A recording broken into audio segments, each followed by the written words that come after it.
Tagal na natin din nagkita. Kailan ba yung July ba yun, bro? Last year, July, no? July, ang tagal na pala. Okay. So it's a privilege. I was not expecting the invitation ni Brother Jay, pero nung in-extend yung invitation, sabi ko, gusto ko pumunta. Pupunta ako.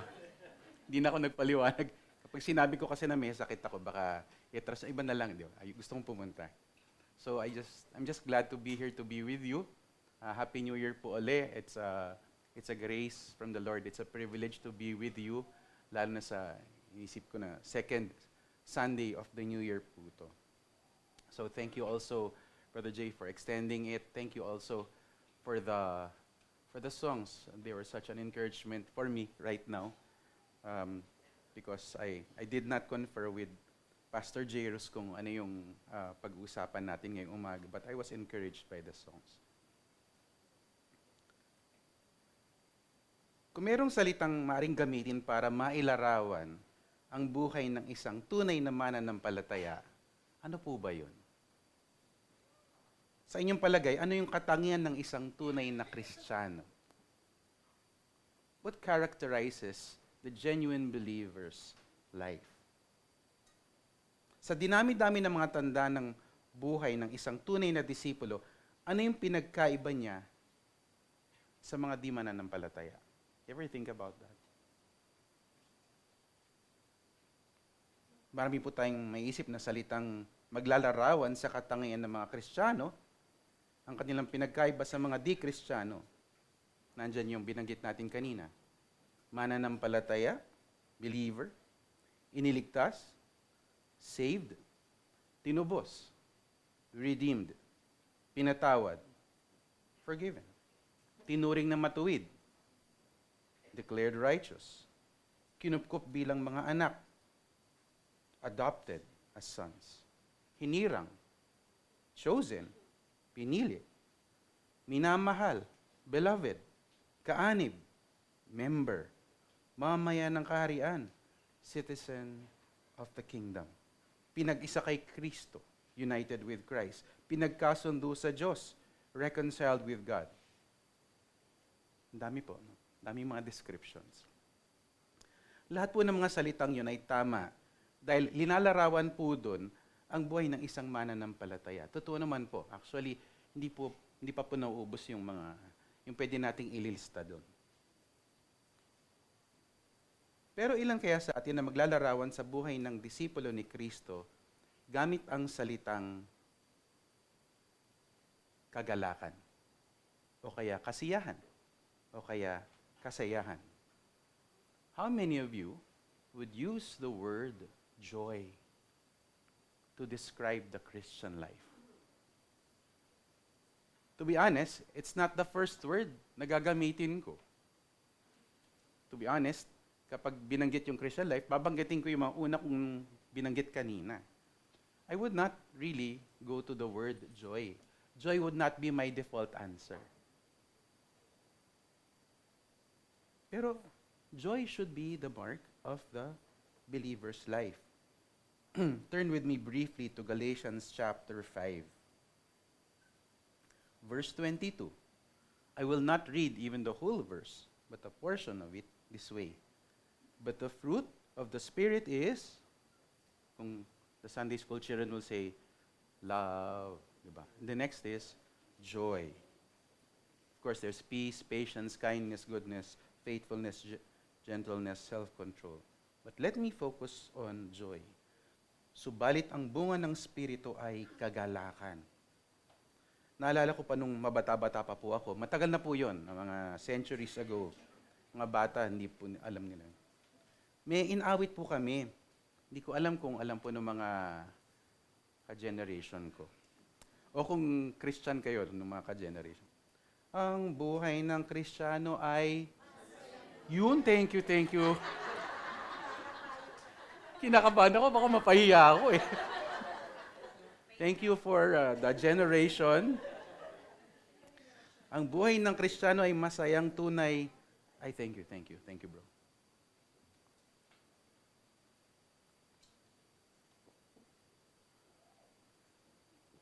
Masayang tunay daw. Tapos ito pa, hindi ko alam kung naalala nyo. Action song yun, di ba? So, sa action na to, kinakailangan maganda yung ngiti mo. Di ba? Para yung mga nakakita sa'yo, alam nilang masaya ka ng tunay. Lalo na yung katabi mo, di ba? Nako, yun yung pressure. Kaya kahit na wala ka sa mood, naku, ngumiti ka na. Ganda mo na yung ngiti mo. Pero hindi ko maintindihan noon kung bakit masaya o may kagalakan yung buhay ng Kristiyano. Kinakanta namin yun, inaawit talaga, pinapaawit. At yung pinapaawit yun, medyo awkward, di ba? Pero kinakailan, high energy ka rin, pipilitin mo. Ngiti lang ba yung, yung kasiyahan, yung kagalakan? Anong uri ba ng kagalakan yung tinutukoy ni Pablo sa kanyang sulat? Anong klaseng kagalakan po ba to? Ayon po sa MacArthur Study Bible, ang kagalakan ay kaligayahan batay sa hindi nagbabagong mga pangako ng Diyos at walang hanggang spiritual na katotohanan. Ito ay ang pakiramdam ng kagalingan na naranasan ng isa na nakakaalam na ang lahat ay maayos at mabuti sa kanyang sarili at sa Panginoon. Ang kagalakan na hindi bunga ng kanais-nais na mga pangyayari at hindi na pinakamasakit at malubha ng mga sitwasyong yon. Ang kagalakan ay isang kaloob ng Diyos.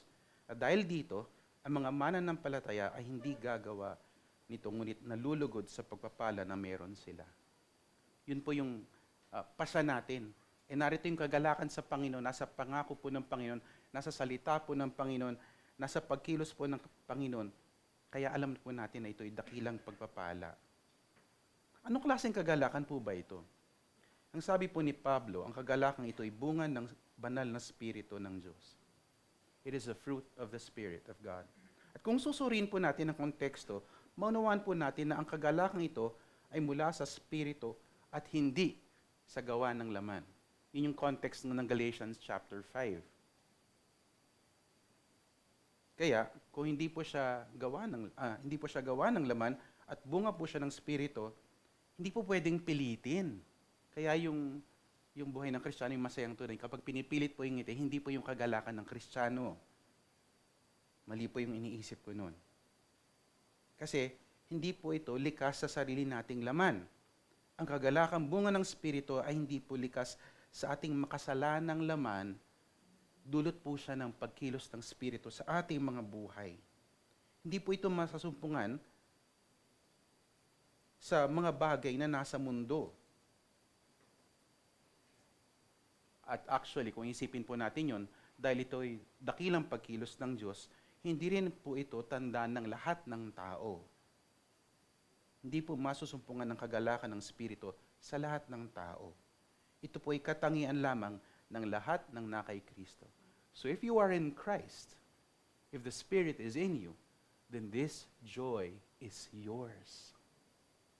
And it is also yours beyond measure.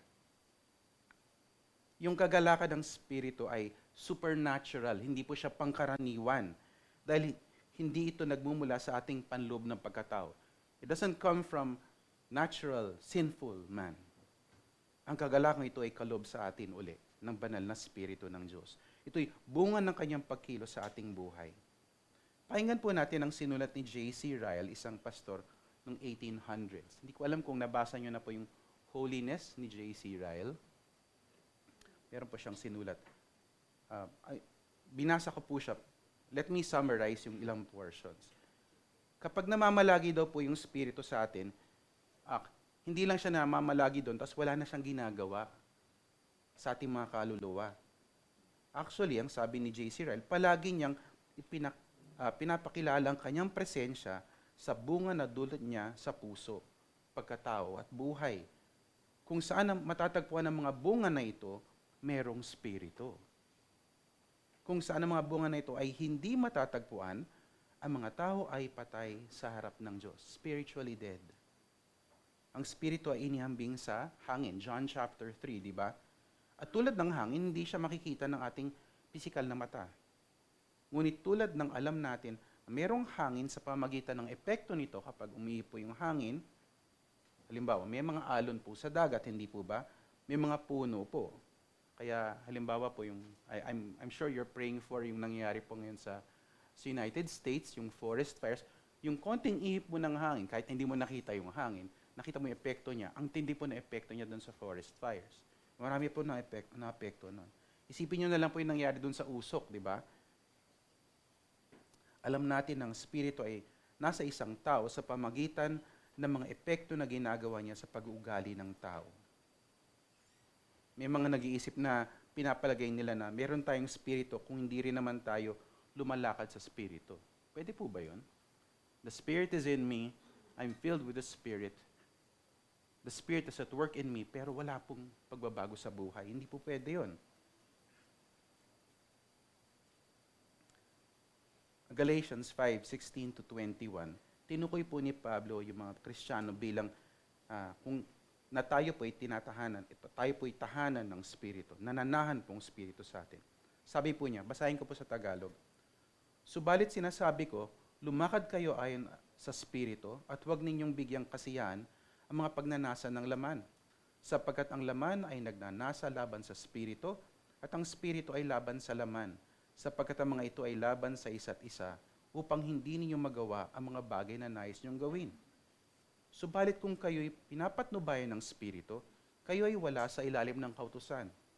Ngayon ay hayag ang mga gawa ng laman, ang mga ito ay pakikiapid, karumihan, kahalayan, pagsamba sa Diyos-Diyosan, pangkukulam, alitan, pagtatalo, paninibugho, pagkagalit, pagkamakasarili, pagkakabahabahagi, mga pagkakampi-kampi, pagkainggit, paglalasing, kalayawan at mga katulad nito.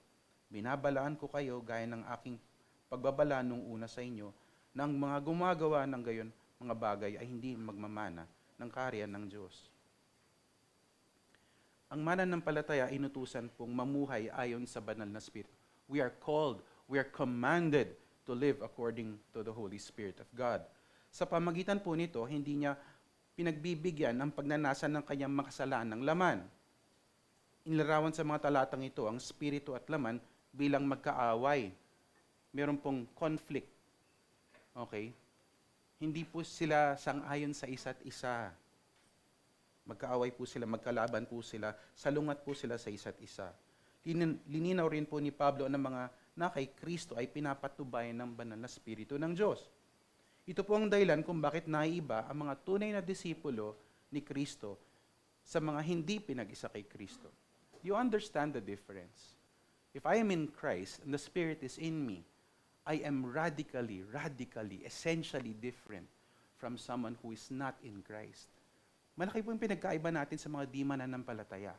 Kasi yung Spirit po ng Diyos ay nasa atin. Alam niyo po kasi may mga gawa ng laman na nakalista sa talata 19 to 21, yung binasa ko po kanina, nakatangian ng mga di-Kristiyano. Pinapaalam po ni Pablo sa mga mananampalataya na hindi dapat nila ginagawa yung mga gawain po ng mga di mananampalataya. Ang ating pagpapatuloy sa paggawa ng mga yun ay nagpapakita lamang na hindi po tayo mga tunay na Kristiyano. Pakinggan natin ang sinulat ni Pablo sa ibang iglesia. 1 Corinthians 6:9 to 11. Basahin ko po uli sa Tagalog. Hindi ba ninyo nalalaman na mga masasamang tao ay hindi magmamana ng kaharian ng Diyos? Huwag kayong padaya ang mga mapakiapid, mga sumasamba sa Diyos-Diyosan, mga mangalunya, mga binabae, mga nakikiapid sa kapwa lalaki, mga magnanakaw, masasakim, mga maglalasing, mga mapagmura, o mga manggagantiyo ay hindi nagmamana ng kaharian ng Diyos. At ganyan ang mga ilan sa inyo noon. Subalit, nahugasan na kayo. Ginawa na kayong banal at inaring ganap na kayo sa pangalan ng Panginoong Hesukristo at sa Espiritu ng ating Diyos. Napakadakilang pagpapala po yun, hindi po ba? Hindi ko po alam yung testimony ng bawat isang nandito. Nagkaroon po ako ng pagkakataon na mag-interview noon pa. Naalala ko po yung nag-interview ko. Being part po kami ng interview process ninyo. Blessing po para sa amin actually na nag-interview na marinig po yung patotoo ng mga tao. Ganun pala yung pinagmulan ninyo. Hindi yung para ikwento mo sa iyo, alam mo, dating ganito yan. Hindi. Kundi mamangha po sa pinag-awit natin kanina, sa grace po ng Panginoon, sa blessing po ng Panginoon. Kasi sa totoo lang po, Wala po tayong kakayahan na baguhin yung ating mga buhay na basta-basta na lang. Kung hindi po dahil sa kapangyarihan ng Panginoon sa pagliligtas po ng kanyang anak, sa kapangyarihan po ng Espiritu ng Diyos, nababago po tayo. Marami po mga miyembro ng iglesia ang dating namumuhay sa kasalanan. Actually, lahat po ng mga miyembro po ng iglesia, tunay na iglesia, ay dating namumuhay sa kasalanan. Yun po pinagmulan nila. Ngunit sila iniligtas ng kagandahang loob ng Diyos kay Kristo. Paano po ba pinalaya ang mga bihag ng kasalanan? Sila po'y tinubos sa pamagitan ng makapangyarihang pagkilos ng Espiritu ni Kristo. Gusto ko pong pag-aralan ang makapangyarihang pagkilos ng banal na Espiritu sa pagdulot ng kagalakan sa mga mananampalataya. Anong klaseng kagalakan po ba ang kagalakan bunga ng Espiritu? Una po, ang kagalakan ay dulot ng pagliligtas ng Diyos. Ikalawa, ang kagalakan ay dulot ng pagpapanumbalik ng kaluluwa. Ikatlo, ang kagalakan ay dulot ng pagpapahayag ng Ebanghelyo. Ikaapat, ang kagalakan ay dulot ng pagkatupad ng pangako. Nakuha niyo po yung notes ng lahat. Nakasunod po ba kayo? Huwag po kayo mag-alala, babalikan po natin yon. Pero may overview na po kayo. Anong klaseng kagalakan po ba ang kagalakan bunga ng Espiritu? Ito po yung mga katangian niya. Una, ang kagalakan ay dulot ng pagliligtas ng Diyos. Ang kagalakan nito ay dulot ng pagliligtas ng Diyos. Ang tunay na kagalakang dulot ng banal na Espiritu ay kagalakang kaugnay ng Ebanghelyo. You cannot separate this joy of the Lord from the gospel. Hindi pwedeng iwalay yun. There is no true joy from God if it is not bound up in the gospel of God. Ito po kasi yung kagandahan ng isa sa mga kinaganda ng magandang balita ng Panginoong Hesukristo. Paano po ba natin makikita sa sulat ni Pablo yung mga bagay na yun? Yung kanyang sulat sa mga taga-Galacia. Isipin niyo po yung Galatians 1:1-15. Ang pagkahirang po kay Pablo bilang apostol ay nakatali kay Kristo. Hindi po pwedeng ihiwalay yung ugnayan nung pagkahirang po kay Pablo sa pagkilos po ni Kristo. Binuhay po ng Diyos si Jesus mula sa mga patay. Hindi po ba dahilan yun para magalak at magdiwang? Hindi po ba? Hindi lang po yung isang kagalakan po ang pagdating, yung pagkatawang tao ng ating Panginoon. Yung kanyang banal na buhay. Ngunit pati yung kanyang pagkamatay sa krus, muling pagkabuhay, bahagi po yan ng pinagdiriwang po natin. Binigay po ni Jesus ang kanyang sarili para sa ating mga kasalanan upang tayo kanyang mailigtas sa kasamaan. Alalahanin po natin yung pagkamatay po ni Jesus ay hindi po aksidente o kaya bunga lamang ng kawalan ng hustisya. Ganun po inisip ng ilan eh. O kaya inisip nila gawa lamang ng mga may kapangyarihan. Ginawa pa nilang political yung pagpatay po kay Christ. Namatay po si Kristo ayon sa kalooban ng Diyos Ama. It was the will of the Father to bruise His Son. Ang pagkahalili po ni Kristo para sa atin, ang kanyang pag-ako sa kasalanang nararapat sa atin, ay dapat po nating ikagalak. That's why, as believers, as Christians, we rejoice in the doctrine of substitutionary atonement. Di ba? We sing about substitutionary atonement. We rejoice in it. We celebrate it. Kaya naman po, ninanais natin na yung para sa Panginoon po, yung lahat ng kalwalatian at kapurihan. Kasi siya po ang nararapat na dakilain sa lahat ng kanyang ginawa. Isipin po natin na nabago po ang buhay ni Apostol Pablo dahil sa pagkaligtas sa kanya ng Diyos sa pamagitan ni Kristo. Naalala niyo po ba kung paano naligtas si Pablo? Ano po ba ang naging conversion story ni Pablo? Matagal na po ba niyang hinahanap ang Diyos? Hindi, hinahanap talaga niya yung daan eh. Nagtatanong nga siya eh, paano ba to? Paano ba maligtas? Ay, hindi po ganun yun. Sabi po sa Galatians 1:13-14, sapagkat inyong narinig ang uri ng aking dating pamumuhay sa Judaismo, kung paano marahas kong inusig ang iglesia ng Diyos at sinikap na wasakin ito. At ako'y nanguna sa Judaismo nang higit kaysa marami sa mga kasing gulang ko sa aking mga kababayan. Higit na masigasig ako sa mga tradisyon ng aking mga ninuno. Hinahanap po ba niya si Kristo? Hindi po. Kinamumuhian po niya si Kristo. Bakit? Para sa kanya, salungat po yun sa pinaniniwalaan niya. Pinanghahawakan niya, yung mga kinagisnan po niyang pananampalataya. Para sa kanya, ay hindi pwede yan.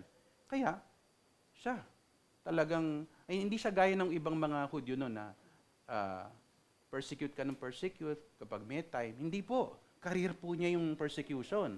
Matindi po yung kanyang commitment. Hindi po ba? Kasi yung iba para hobby lang. Oh, may time tayo ngayon, sige mag-persecute tayo ng Christian. Kasi para sa kanya, this is my career. Sirahin natin yung church. Naalala niyo po ba yung mga salaysay sa mga ebanghelyo nila, Mateo, Marcos, Lucas at Juan, patungkol sa mga Pariseo? You remember that? Mas matindi pa po si Pablo sa kanilang lahat dahil nalampasan at nalamangan niya ang lahat ng mga kaklase niya. Yung batchmates niya, hindi lamang na malamang po siya. Hindi lang po siya valedictorian. Di ba? Ito talagang kinarir niya, plinano niya. Hindi ko alam kung mula sa pagkabata niya, pinangarap niya to. Pero para sa kanya, ito yung ibig sabihin ng kanyang buhay. Ito yung direksyon ng kanyang buhay. Sabi nga po doon, masigasig si Pablo sa pagsunod sa tradisyon at pag-uusig sa mga Kristiyano. Isipin niyo po yun, career niya. Zealous po siya doon. Ito yung gagawin ko talaga. Kasama po niya sa Sanhedrin, yung nagpapatay kay Stephen. Naalala niyo po yun sa Acts? Isipin niyo po yun, yung eksenang yun. So kung ganun pala si Pablo noon, paano po ba siya nabago? Baka naramdaman niya na may kulang sa buhay niya. Parang may kulang. Parang kinakailangan kong masumpungan yung katotohanan. Hindi po ganon. Satisfied po si Pablo sa kanyang buhay. Kung babasahin po natin yung Galatians 1:15-16, sa kabila ng kasamaan ni Pablo, nalugod ang Diyos na ibukod po si Pablo. Buhat pa sa sinapupunan ng kanyang ina, ibinukod na ng Diyos si Pablo. Tinawag ng Diyos si Pablo sa pamagitan ng kanyang biyaya at ipinahayag ng Diyos ang kanyang anak kay Pablo. May ginawa po ba si Pablo? May ambag po ba si Pablo doon? Wala po. Lahat ay pagkilos po ng Diyos. Yun po ang patotoo ni Pablo sa biyaya at pagpapala ng kaligtasan ng Diyos. Yun po yung kanyang testimony. Hindi po niya sinabi, matagal ko na talagang hinahanap ang Lord. Wala pong ganun. Para sa kanya, alam niya kung anong katotohanan ng Panginoon.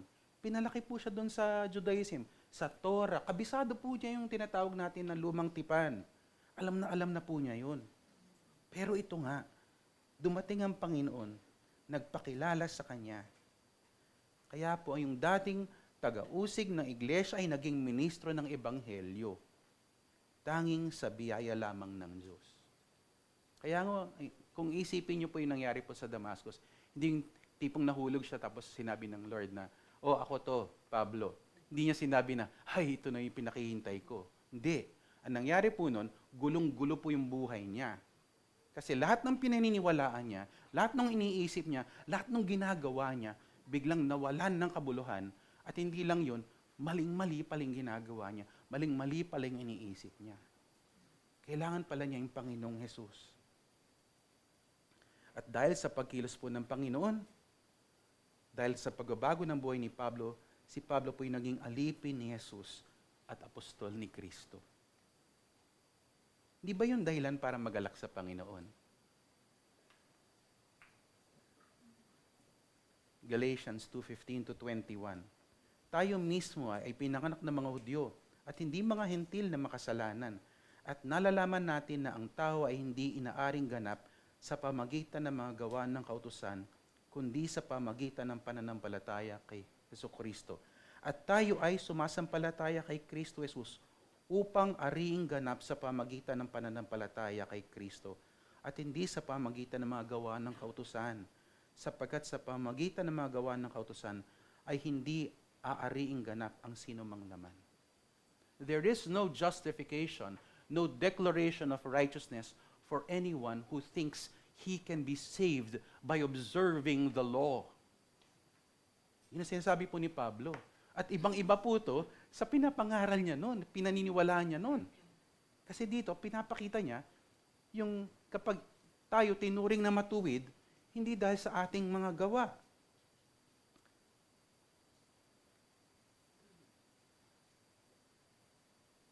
Gaya po ng mga Hentil, ang mga Hudyo, gaya ni Pablo, ay makasalanan. Yung sinasabi po ni Pablo. Paano po ba sila may tuturing na matuwid? How can a person be declared righteous then? It's not by observing the law. It's not by being observant. It's not by keeping all of the 10 Commandments. No. Kung ganon, paano po ba naituturing na matuwid ang isang tao? Paano po ba maliligtas ang isang tao? Tanging sa pamagitan lamang ng pananampalataya kay Jesucristo. Only by Christ. Only by the grace of God. And we receive this only through faith. Kaya naman, Galatians 2:20, di ba? Galatians 2:20.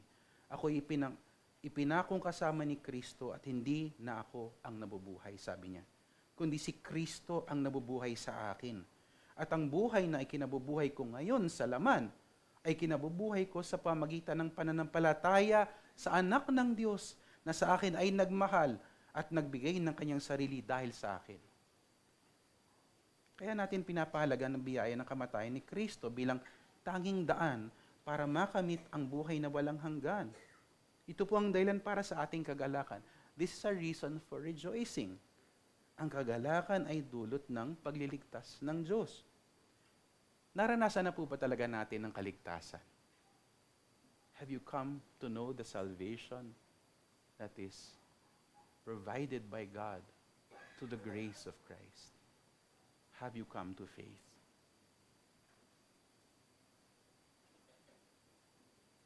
Bakit po ba importante itong aspetong ito ng kagalakan? Yung pagliligtas ng Diyos sa pamagitan ng pananampalataya kay Kristo. Sabi po ni Pablo, hindi ko pinawawalang halaga ang biyaya ng Diyos. Sapagkat kung ang pag-aaring ganap ay sa pamagitan ng kautusan, kung gayon, si Kristo ay namatay ng walang kabuluhan. Naisip niyo po ba yun? Ako po nagkaroon ng opportunity na makausap po yung isang Seventh-day Adventist sa Batista po. Pero hindi po to yung pangkaraniwang Seventh-day Adventist. Aral po siya. At nung nag-usap po kami, isa po sa nakita ko, kasi ginamit ko po tinukoy ko po yung kasapatan po ng ginawa ni Kristo sa krus para sa kaligtasan ng tao. The sufficiency of Christ's death for the salvation of people. Tapos umatras po siya doon. Ay, pastor, iba po tayong pananaw dyan. Now, that to me, I love this person, pero that to me was the most offensive thing na pwede niyang sabihin. Siyempre, hindi naman ako nagwala doon. Parang gano'n, hindi po gano'n. Pero nakita ko po yun, ito yung pinaka-offensive. Bakit po? Sinasabi niya yung ginawa ng aking Panginoon para sa ating mga mananampalataya ay hindi sapat. Kulang po siya. Isip niyo po ba yun yung ibig sabihin nun? Yung pinakamamahal po nating ebanghelyo, yung magandang balita po ng ating kaligtasan, yung ginawa po ni Kristo sa krus, sinasabi niya, wala po yung halaga, wala po yung kabuluhan. Kahit na hindi po niya sabihin yun po yung ibig sabihin ng sinasabi niya. At nandun po yung kinakailan pang sumunod sa kautusan. At tinanong ko po siya, wala nga po silang katiyakan ng kaligtasan. Na sa isang sandali, parang nandun yung pangalan mo sa Book of Life, tapos kapag magka-problema ka, mabubura yon. Ayusin mo uli, hingin ka ng tawad, balik uli yung pangalan mo. Hindi, ito po talaga, tinanong ko sa kanya, ano po ba yung pininiwalaan? So ganito po, opo, ganun po. Tumingin ako sa kanya, sabi ko, nasan si Kristo dito?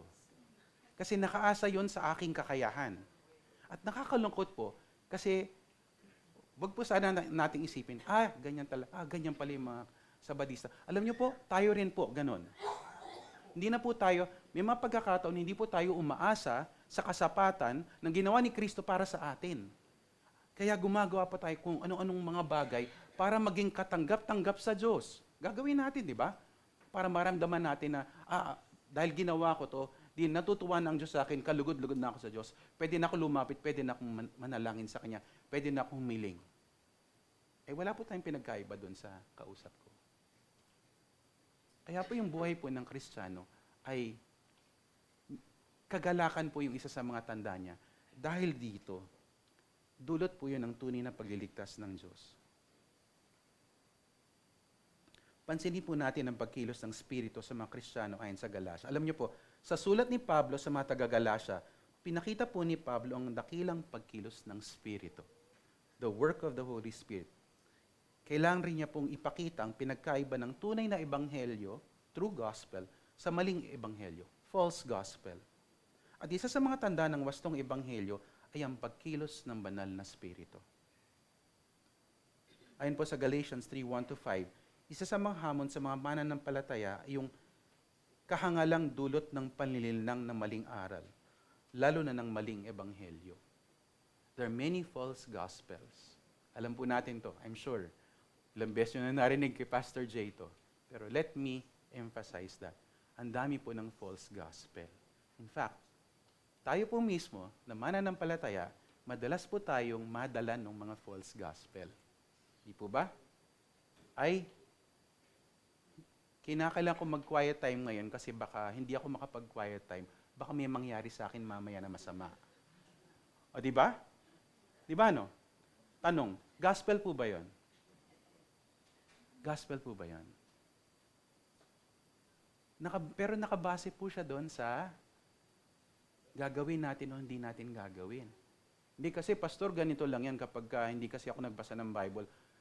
Sigurado pong mamalasin po ako mamaya. Sandali lang. Ay, hindi po, pastor, hindi pala, mamalasin po, hindi po. May masamang mangyayari. Ganon rin po yun. Hindi po siya nakabase, hindi po siya nakaasa dun sa ginawa ni Kristo para sa atin. Kaya ako pwedeng ikwento yun kasi ako rin po, nagsastruggle po ako doon. Naintindihan niyo po ba yun? Struggle po natin na panghawakan yung tunay na ebanghelyo ng Diyos. Kung hindi po dahil sa kagandahang loob ng Diyos na pinapaalalanan po tayo ng katotohanan, makalimutan po na natin na yung ginawa po ni Kristo ay sapat na po para sa kapatawaran ng ating mga kasalanan. Kung may pahayag ang pagkapako ni Kristo sa krus, maaari kasing linlangin ng mga bulaang mga ngaral ang mga tagapakinig. At alam nyo naman po, ngayon, lalo na sa mundong ito, siguro, kadami-dami, katakot-takot na mga pinapangaral po sa YouTube. Nakakatakot po yung YouTube. Kung ano-ano po yung tinuturo ng mga tao. Diba? Tapos akala mo, Bible yung binabanggit niya. Pakinggan mo na ng konti. Teka lang, medyo alanganin to. Kinakailangan po natin sipatin yun. Ang epekto ng mga katuruan ng mga tinatawag na Judaizers sa mga taga-Galacia ay ang epekto para silang ginayumay. Pinalabas kasi ng ilang bulang guro, galing sa mga Hudyo, na kulang ang pananampalataya kay Kristo para maligtas sa kasalanan. At kulang rin daw ang pagkamatay ni Kristo.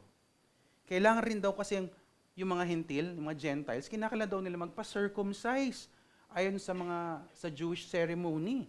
Kailangan daw sumunod yung mga Gentiles, gaya natin sa kautusang tinanggap ng mga Hudyo, sa pamagitan po ni Moises. So dapat sumunod rin daw tayo sa Mosaic Law. Kinakailangan tinutupad pa rin daw natin yung 10 Commandments.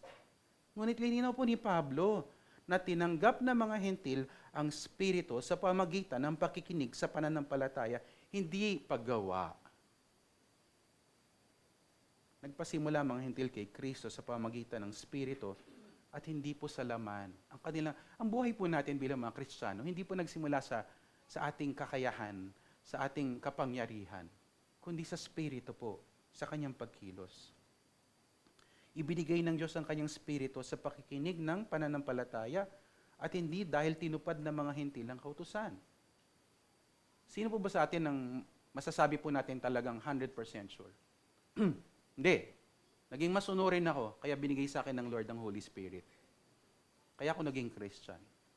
Actually, ito ginawa ko, nakita ng Lord, acceptable, pinasa niya, pasado ko sa lahat ng requirements niya, kaya binigyan niya ako ng Holy Spirit. Sino po ba naging Christian sa pamagitan ng ganung paraan? Ako hindi po. Wala pong ganun. Yung po sinasabi ni Pablo, wala pong ganun. Ang ginamit nga po niyang halimbawa sa Galatians 3:6-9, Yun nangyari po kay Abraham, hindi po ba? Paano po ba nangyari yun? Nanampalataya po si Abraham. Tapos, tinuring siyang matuwid ng Panginoon. Pananampalataya sa salita ng Diyos lamang. Napakadakilang pagpapala po ang pagliligtas sa atin ni Kristo dahil tinubos niya tayo mula sa sumpa ng kautusan. Nung inako po ni Kristo ang sumpa ng kaparusahan, nararapat sa lahat ng nagsisisi, sa lahat ng mananampalataya, naligtas po sila. At ang pagkapala ni Abraham ay dumating sa ating mga hintil na nananampalataya. Sino po ba dito ang hintil? Taas ang kamay. Hintil po. Ibig sabihin, hindi po kayo Hudyo. Okay. Hindi po kayo kalinyan nila Abraham, ganon. Okay. Paano po kayo maliligtas? Pareho po yung paraan ng pagliligtas sa atin. Yung mga Hudyo at saka mga hintil. Sa pamagitan po ng pananampalataya kay Kristo lamang. Isa lang po yung daan. Isipin yung pagpapala ng Espiritu ay nasa pagkukup rin sa atin ng Diyos bilang kanyang mga anak. Ito ay dahilan para magalak ang bawat Kristiyano. Diba? Hinambing po ni Pablo yung mga Hudyo at Hentil na nananampalataya kay Kristo, kay Isaac na anak ng pangako, sa Galatians 4:27 to 31. Ang ginamit po ni Pablo sa verse 27 ay may paanyayang magalak ay galing po sa Isaiah 45 verse 1. Yung ang paanyaya po doon ay umawit ka. Ikaw ay biglang umawit at sumigaw ng malakas. Dapat po tayong tumugon sa magandang balita ng ating kaligtasan sa pamagitan ng magalak na pag-awit sa Panginoon. Kaya po yung kung isipin niyo po, tayo mga Christians, of all the people in the world, tayo po yung merong dahilan para umawit at magalak dahil sa ating Panginoon, dahil sa ating kaligtasan. Kaya yung paanyaya rin po ng Panginoon sa lahat ng mga Hentil, lahat ng mga Hudyo, ay manampalataya sa Kanya. Na masupungan po natin yung ating kagalakan sa Kanya. Dulot po ng magandang balita ang tiyak at mapagkakatiwalaang pag-asa ng pagtuturing na matuwid. Isang makasalanan na tinuring na matuwid ng Diyos ay may dahilan para magalak. Kayo po ba'y tinuring na matuwid ng Diyos? Meron po kayong dahilan para magalak. Balikan po natin. Anong klaseng kagalakan po ba ang kagalakang bunga ng Espiritu? Una, ang kagalakan ay dulot ng pagliligtas ng Diyos. Ikalawa, ang kagalakan ay dulot ng pagpapanumbalik ng kaluluwa. Ano po ibig sabihin nun? Naalala niyo po si David. Ginamit niyo pa yung kanyang kapangyarihan para makuha po si Bathsheba. At pinapatay po niya si Uriah. Maring nakuha po ni David ang ninais ng kanyang makasalanang laman, ngunit lalong higit pa po ang nawala kay David. Napansin niyo po ba yon? I'm sure na share na po ni Pastor Jay yun, Psalm 32, Psalm 51. Nung sinaway po ni Prophet Nathan si David patungkol sa kanyang kasalanan, si David po ay nagpakababa. Siya po ay nagsisi. Pansinin po natin kung paano inilarawan ni David ang nawala niya nung pinili niya magkasala. Ano po ba yung sinabi ni David sa Psalm 51? Nagmakaawa po si David. Hindi dahil sa kanyang katapatan kay Yahweh. Hindi niya sinabing, Lord, naging faithful naman po ako. Sorry na. Sinabi po niya na, naging tapat po yung pag-ibig ko sa inyo. Naalala niyo po si Goliath? Di ba? Ginawa ko yun. Lahat po sila takot. Ako ginawa ko po yun. Ginawa ko po yun. Sumunod po ako sa inyo. Inisip ko po yung kalwalatian nyo. Ako yung pumatay kay Goliath. Kaya, sorry na. Hindi po ganun eh. Alam po ni David na maaari lamang mapatawad ang kanyang mga kasalanan sa pamagitan ng mayamang awa ng ating Panginoon. So hindi po siya tumingin sa kanyang sarili, sa kanyang track record, sa kanyang years of faithful service, mga merit niya, halimbawa, on the job, hindi po. Kasi wala pong kakayahan si David na hugasan ng kanyang mga kasamaan. Yun po yung focus niya eh. At alam niyo po doon sa Psalm 51, lahat ng pwede niyang gamiting salita para ilarawan po yung kanyang kasalanan, ginamit po niya. Para maging malinaw po, yung ibang aspeto po ng kanyang kasalanan, kinikilala po niya. Tanging si Yahweh ang maaaring magpatawad sa kanyang kasalanan at maglinis sa kanyang pagsuway at magtanggal ng kanyang paglabag. Alam ni David na siya'y ipinanganak sa kasamaan, pinaglihis sa kasalanan. Nakita po natin ang panlabas na pagkatao, ngunit ninanasan ng Diyos ang katotohanan sa panloob na pagkatao. Nais pong ipahayag sa atin ng Diyos ang kanyang karunungan, kanyang katuruan, kanyang payo para sa ating mga puso't isipan, para maunawaan po natin yun. Kinakailangan malarawan po yun doon. Kaya po, nagmamakaawa si David sa Diyos na siya'y kanyang linisin sa kanyang mga kasamaan. Naunawaan na po kasi ni David na ang paghangad sa pagsuway ay walang kabuluhan, walang halaga, walang saysay, walang mabuting may dudulot. Hindi po nakamit ni David yung tunay na kagalakan nung sinunod po niya ang masamang pagnanasa. Wala po siya nakuha doon eh. Walang kagalakan po doon. Siguro nung yung ilang sandali, tuwang-tuwa siya sa nakuha niya. Pero ang naranasan lang po ni David, pagkatapos nun, pagpatuloy pa po doon, kalungkutan, kaguluhan po, kasamaan, paghihirap, pagdurusang dulot po ng kanyang kasalanan. Ano po bang nilarawan niya sa Psalm 32, 3-4? Nanghihina po yung kanyang katawan sa pamagitan ng kanyang pagdaing sa buong araw. Araw at gabi, mabigat sa kanya ang kamay ng Diyos. Bakit po? Kasi, hindi siya sumunod sa kalooban ng Diyos, nagkasala siya laban sa Diyos eh. Ang lakas daw ni David ay natuyong gaya ng sa init ng araw. Ano po ba yung hiling ni David? Gawin mong marinig ko ang kagalakan at kasayahan. Psalm 51 verse 8. Kakaiba po yun. Hiniling po niya yung kagalakan at kasayahan. Di ba't he got the girl? Di ba't patay na yung asawa? Di ba't magkasama na sila? Bakit ito pa yung hinahanap niya? Di ba siya masaya doon? Nakuha niya yung gusto niya eh. Hindi eh. Na-realize niya. Naunawa niya. Wala pala. Wala pala itong kabuluhan. His heart was empty.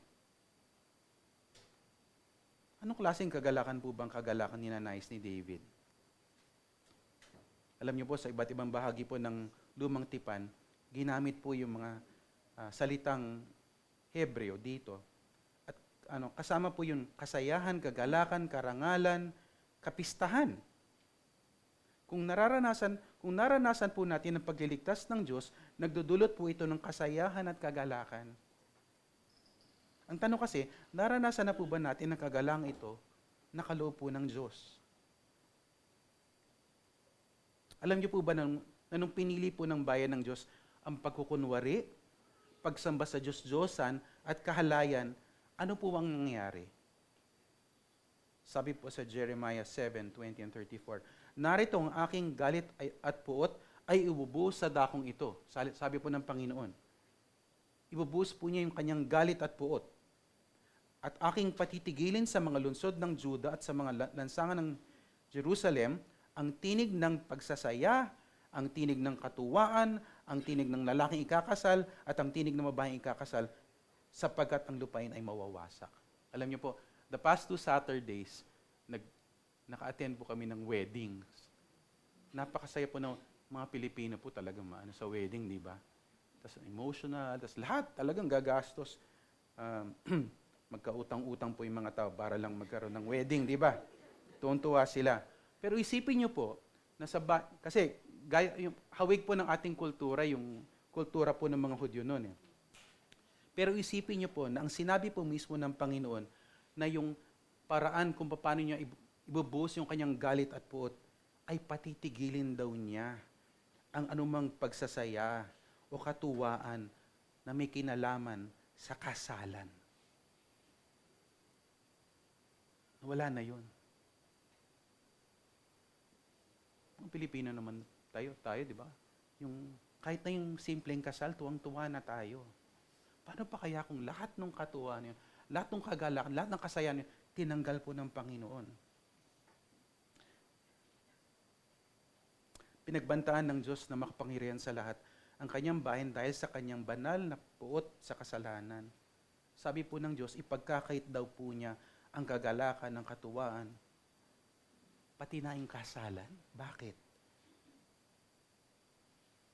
Jeremiah 16. Kapag sinabi mo sa mga taong ito ang lahat ng mga salitang ito at kanilang sasabihin sa iyo, bakit binigkas ng Panginoon ng lahat ng malaking kasamang ito laban sa amin? Anong aming kasamaan? Anong kasalanan na gawa namin laban sa Panginoon naming Diyos? Sabihin mo sa kanila, sapagkat tinalikuran ako ng inyong mga ninuno at nagsisunod sa ibang mga Diyos, naglingkod sa kanila, nagsisamba sa kanila, tinalikuran ako at hindi iningatan ng aking kautusan, sabi ng Panginoon. At yamang kayo'y nagsigawang kasamaan higit kaysa inyong mga ninuno, sapagkat masdan nyo, lumalakat ang bawat isa sa inyo ayon sa katigasan ng kanya-kanyang masamang kalooban at ayaw makinig sa akin. Kaya't itataboy ko kayo mula sa lupaing ito, sa lupaing hindi ninyo alam ng inyong mga ninuno.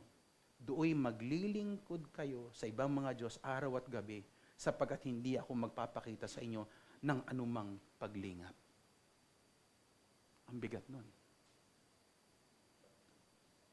Naranasan niyo na po ba yung ganitong klaseng kalungkutan? Kapighatian at kawalan dahil sa kasalanan? Hindi ko alam kung sa pagkakataong ito yung nararanasan niyo po. Hindi ko po alam. Pero, alam niyo po, narito po yung salita ng Diyos.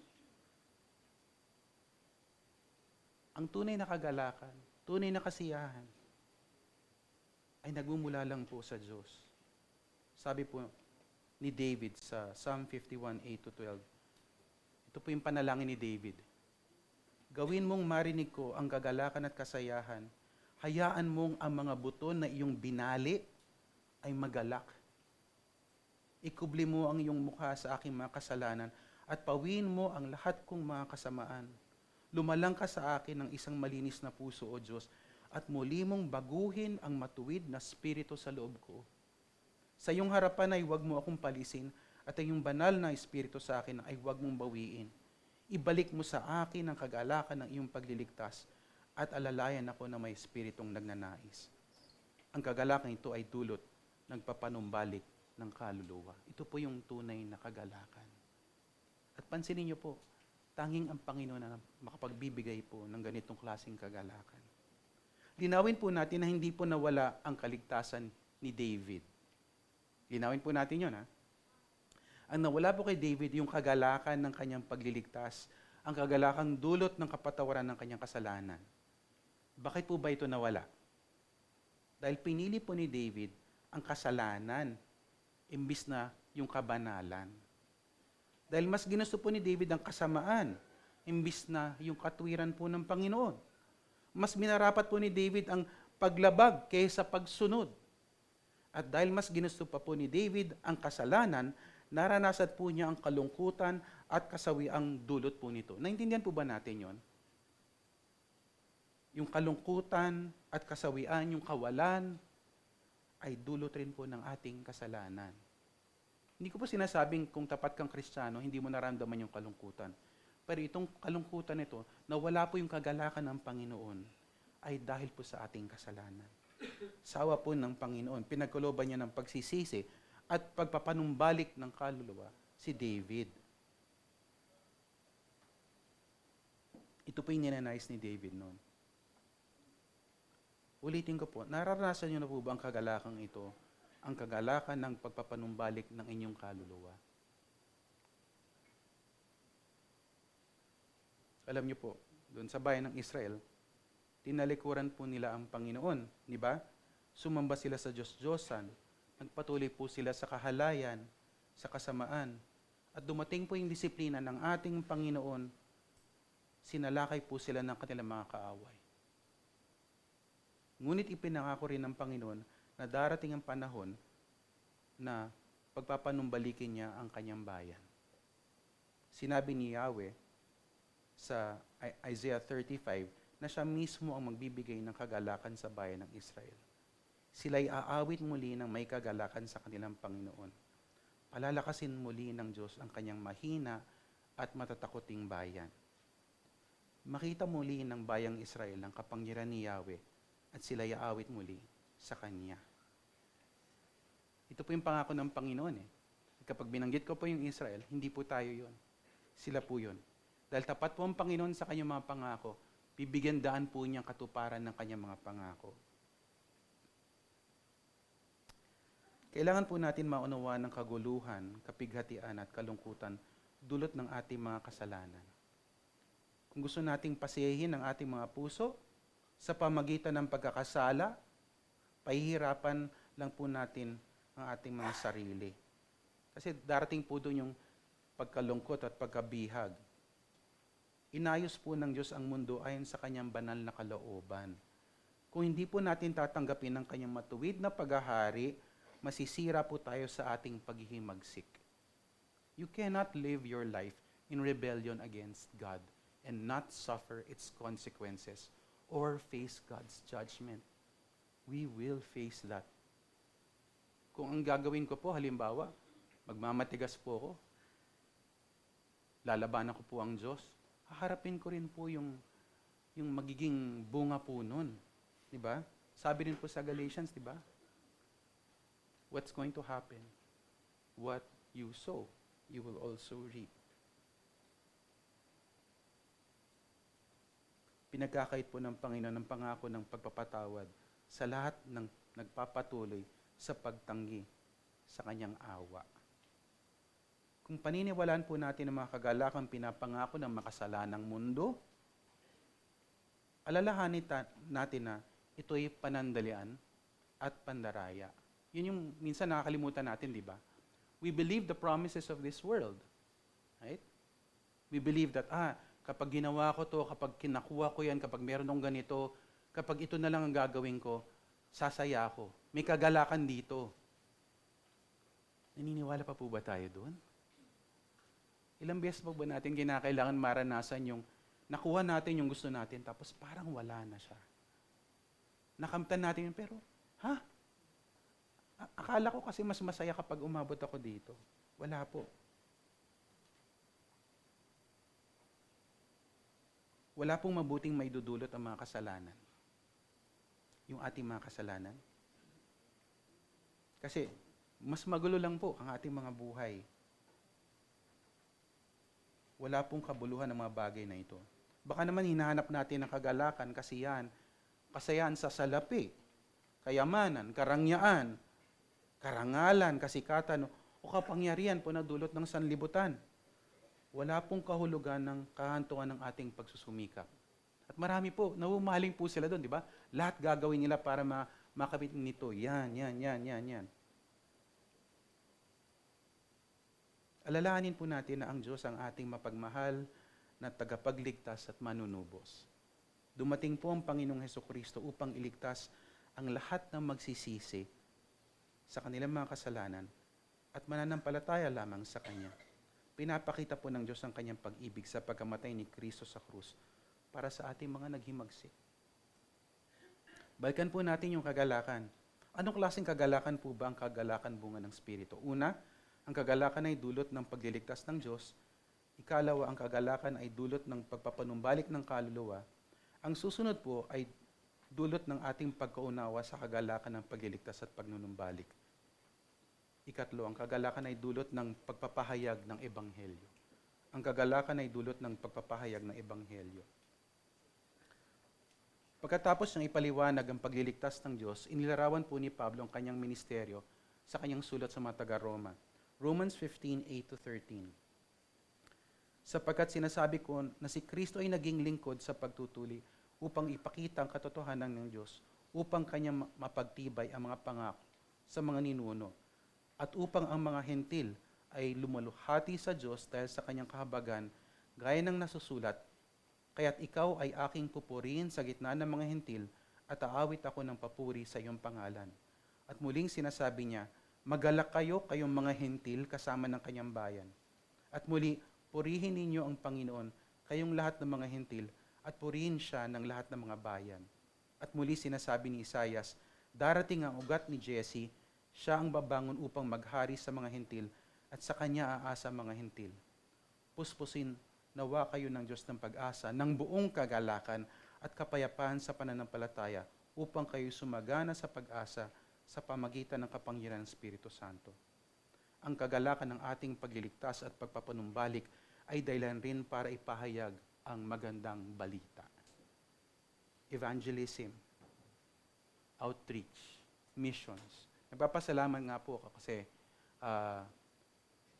alam ko po yung heart ni Pastor Jay at nung members ng church nyo para madala po, may pahayag po yung magandang balita sa ibang tao at para isupport rin nyo rin po yung gawain ng iba. And this is a continuing thing. Yung mga nag-serve po ba sa mga outreach nyo o sa evangelistic Bible study nyo, naranasan nyo po ba yung kagalakan na to? Diba?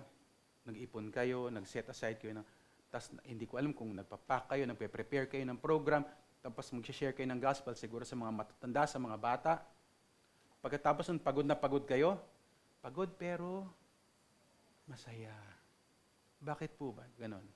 Kasi dulot po yan ng Espiritu ng Panginoon eh. Kasi alam mong bahagi ka ng ginagawa ng Panginoon sa mundo. Di ba? Yung kagalakan nito, sabi ko nga po, ay dulot ng pagpapahayag ng Ebanghelyo.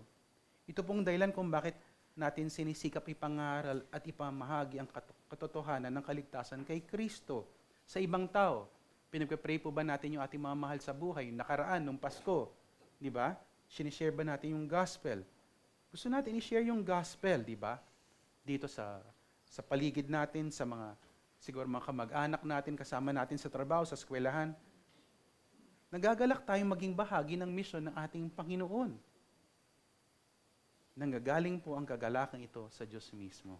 Yung excitement, at hindi lang yun, kapag nagawa na natin, nandun po, nagmumula sa Panginoon. Naalala niyo po ba yung Luke chapter 15? Luke chapter 15, ilang talinhaga po ng Panginoon, di ba? Lost sheep, lost coin, tapos lost son. Sabi po ng Panginoon, sinasabi ko sa inyo, magkakaroon ng higit na kagalakan sa langit dahil sa isang makasalanang nagsisisi, kaysa 99 na taong matuwid na hindi nangangailangan ng pagsisisi. Gayon din sinasabi ko sa inyo, Luke 15:10, may kagalakan sa harapan ng mga anghel ng Diyos dahil sa isang makasalanang nagsisisi. Ang kagalakan ay dulot ng pagpapahayag ng Ebanghelyo. Tanong ko po, naranasan niyo na po ba ang kagalakang ito? Bahagi po ba kayo ng gawain ng Diyos? Naging president po ng aming seminary ni Pastor J. Kunento po niya, madalas po niya ikwento, merong panahon po na nasa States po siya nag-aaral, pinupursu po niya yung kanyang doctorate, tapos lahat ginagawa niya, tapos nasa-stress na siya, tapos parang nalulungkot na siya sa ginagawa niya. Kasi bakit ganito? Parang wala nangyayari. Nagsa-struggle siguro sa pag-aaral at paghahanda. Ang ginagawa po niya kapag parang nangihina na siya, nawawalan na siya ng pag-asa. Ang ginawa po niya nung nandun siya sa States, sa seminary, inaaya po niya yung mga kasama niya. Labas tayo. Share tayo ng gospel. Tapos pagkatapos, pagkalabas nila, pag-share nila ng gospel, ganado na naman siyang bumalik dun sa pag-aaral niya. Kasi doon niya nakukuha yung kanyang joy, yung kanyang kagalakan. Naisip niyo po ba yun? Na baka yung kulang po sa buhay natin na hindi tayo nagsishare ng gospel. Lahat naman ginagawa ko, pastor parang babasa ako ng Bible, nagpe-pray ako, ganito, ganyan, nag-aaral naman po. Bakit po kaya kulang pa rin? Share ka kaya ng gospel? Teka lang, nakakatakot po yun. Share ka lang ng gospel. Iba na lang. Gusto mong manatili ng ganyan, malulungkot ka talaga. Mararanasan yung kagalakan na kaloob ng Panginoon. Ika-4 po. Yung una, ang kagalakan ay dulot ng pagliligtas ng Diyos. Ikalawa, ang kagalakan ay dulot ng pagpapanumbalik ng kaluluwa. Ikatlo, ang kagalakan ay dulot ng pagpapahayag ng Ebanghelyo. Ika-4, ang kagalakan ay dulot ng pagkatupad ng pangako. Ang kagalakan ay dulot ng pagkatupad ng pangako. Ang ating pag-asa sa mga pangako ng Diyos ay tiyak at may kasiguruhan dahil sila'y mapagkakatiwalaan. God's word can be trusted. And when we lay hold of God's promises, when we lay hold of God's word, we will find joy. 1 Peter 1, 6-9. Sa ganito kayo nagagalak, bagamat ngayon sa sandaling panahon ay kailangan ninyong magdanas ng iba't ibang pagsubok, sabi ni Pedro, upang ang kadalisayan ng inyong pananampalataya na mas mahalaga kaysa gintong nasisira, bagamat ito'y sinusubok sa pamamagitan ng apoy, ay mauwi sa kapurihan, kalwalatian at karangalan sa pagpapakita ni Jesucristo. Expectation po ng pagbalik ng ating Panginoon. Hindi ninyo siya nakita, gayon may inyong iniibig. Bagamat ngayon ay hindi nyo siya nakikita, gayon may inyong sinasampalatayanan, at kayo'y nagagalak na may galak na hindi maipaliwanag at puspos ng kalwalatian, na inyong tinatanggap ang bunga ng inyong pananampalataya, ang kaligtasan ng inyong mga kaluluwa. Naisip po ba natin yon? Na narito ang aking kagalakan sa katuparan ng pangako ng Panginoon. Natupad na po ba ang lahat ng pinangako ng Panginoon? Hindi pa po.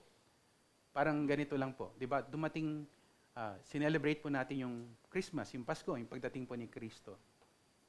At alam rin po natin na yung mga taong nandun, yung mga pangunahing tauhan po ng unang Pasko, nandun po yung kanilang kagalakan, yung kanilang kasiyahan sa pagdating ng kanilang Mesyas, ng kanilang tagapagligtas. Pero hindi pa po natatapos doon. Di ba? Namuhay siya ng banal na buhay, namatay siya sa krus, nakakalungkot po yun. Siya'y nabuhay ng muli, o kagalakan na yon. Tapos, he ascended into heaven. Tapos, bakit ganito yung buhay natin ngayon? Nasaan yung kagalakan? Yung kapuspusad po ng kagalakan, yung kabuuan po nun, darating po sa darating na panahon. Hindi po na ibig sabihin na wala po tayong kagalakan ngayon. Kundi, yung joy at rejoicing rin po natin na alam natin na darating yung panahon na yon. Sabi nga po ni Pedro, kayo'y nagagalak na may galak na hindi maipaliwanag at puspos ng kalwalatian. Sa Revelation 19, di ba? Sa buong Revelation, actually, nandun yung ating nakikita, yung pagpuri po sa Panginoon. Kasi ito po yung ating pag-asa na anuman ang sinimulan ng Panginoon, tatapusin po niya, makita po natin yung kapuspusan ng lahat ng ito. Ang kagalakan ng darating na araw ng Panginoon ay inilarawan bilang isang kasalan sa Revelation 19. Interesting, ano? Kung yung ginawa ng Panginoon dun sa lumang tipan, na sabi niya, dahil sa kanyang puta at galit sa kasalanan ng mga tao, mawawala yung mga bagay, yung ganyang kagalakan. Ang paglarawan naman niya ng kanyang pagdating ay yung kasalan. Ibabalik po niya yung kagalakan at kasiyahan. Ang kasalang ito ay hindi pangkaraniwang kasalan, kundi ang pinakadakilang kasalan. Kasalan po ng kordero. The marriage supper of the Lamb. Ang tanong po ay, kayo po ba ay makasama sa kagalakan ng araw na yun? Ito po bang kagalakan na inyong inaasahan? At ano po bang kagalakan ng bawat lingkod ng ating Panginoon sa huling araw, sa araw ng ating Panginoon? Ito po para sa ating mga workers, manggagawa po ng Panginoon. Ito po yung inaasam rin po natin na kagalakan, di po ba? Yung talinhaga po ng mga alipin na pinagkatiwalaan ng ari-arian ng kanilang Panginoon. The servants. Diba? Naalala niyo po ba yun? Yung dalawang alipin na yung pinagkatiwala sa kanila, nakinabang po sila, naiparami po nila yon. Pagkalipas ng mahabang panahon, dumating ang Panginoon ng mga aliping yon at nakipag-ayos sa kanila. Yung tumanggap ng 5 talento at 2 talento ay lumapit, dala-dala ang binigay ng Panginoon at ang kinita nila. Sinabi nila, Panginoon, binigyan mo ako ng talento, eto ako'y nakinabang ng iba pang talento. Sinabi sa kanya ng Panginoon niya, magaling, mabuti at tapat na alipin. Naging tapat ka sa kaunting bagay. kita sa maraming bagay. Pumasok ka sa kagalakan ng iyong Panginoon. Yun po yung kagalakan natin mga manggagawa ng Panginoon. Well done, good and faithful servant.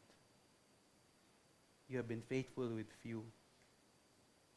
There will be opportunity for you to be faithful with many. Enter now into the joy of your master. If you are serving the Lord, is this not your joy as well? The joy of the Lord. Manalangin po tayo. Patawarin niyo po kami, Panginoon, kung ang aming mga buhay, sa aming mga buhay, pinahalagaan po namin higit sa lahat ang kagalakan na pinapangako po ng makasalanang mundo. At hindi po namin nakikita yung kadakilaan po ng lahat ng inyo ibinigay at pinangako sa amin. Madalas po, nagpapatuloy po kami sa kasalanan sa aming mga pag-iisip, sa aming mga pagpapasya. Nagsusumikap po kami para sa mga bagay na hindi naman po talaga mahalaga. Mga panandalian lamang. Kayo po, Panginoon, ang nagbibigay ng kagalakan sa pamagitan ng Ebanghelyo, ng kaligtasan kay Kristo. Maalala po sana namin na wala pong makasalanan na nagpapatuloy po sa kasiyahan at kagalakan. Walang masayang manggagawa ng laman. Wala po silang mamanahin sa kanyang karya. Wala pong kagalakan naman na pupumilit na iligtas ang kanilang sarili sa pamagitan ng sarili nilang mga gawa. Makita po sana namin ang patuloy sa aming mga buhay, sa aming paglingkod kay Kristo higit sa lahat, ang kagalakan ng kaloob niyo higit sa lahat. Salamat po kay Kristo. Salamat po sa Ebanghelyo.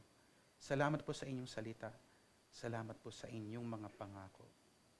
Sa pangalan ni Jesus. Amen.